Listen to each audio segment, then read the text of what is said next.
Tell us about this facility. What kind of things will it offer? I think the first thing it offers, Mark, is a place to call home. So it's 40 studio units where every homeless veteran will have their own room that they can call their home from there on in.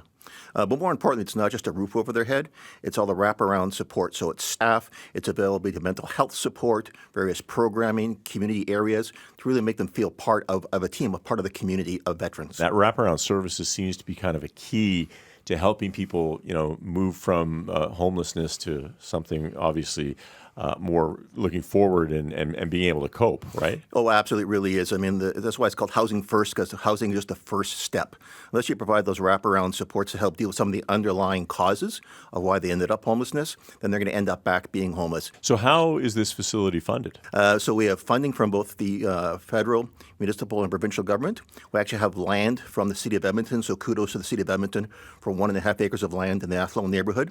And then the rest were fundraising, so we're actually just kicking off a campaign to raise a further $6 million to complete the construction. Has this been tried across the country? Is this obviously new for Edmonton, but has this sort of been proven in other places? So we do have a facility in Ottawa. We opened it in February 2021. So we've been operating for over 4 years, and that really was the proof of concept.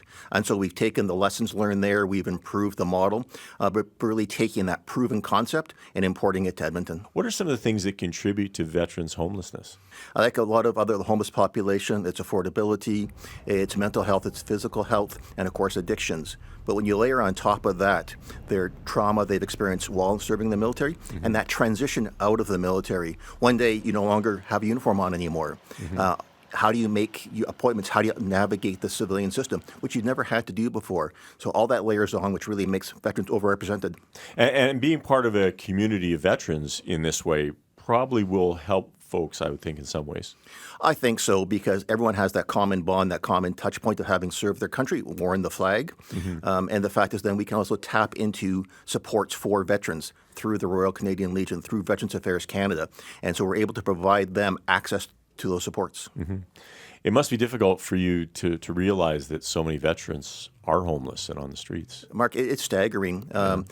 Veterans are represented by 4 to 5 times. We represent less than 1% of the Canadian population, but up to 5 times 5% of the homeless population. So when do you anticipate opening? When do you hope to get this going? We hope to open by the end of 2026. I really want to get it open before the snow flies, so we can get people in out of the cold. Yeah. Well, Al, congratulations on this and all the folks who are taking part in it. We appreciate you coming in to talk about it. Well, thanks so much, Mark. Thanks for having me.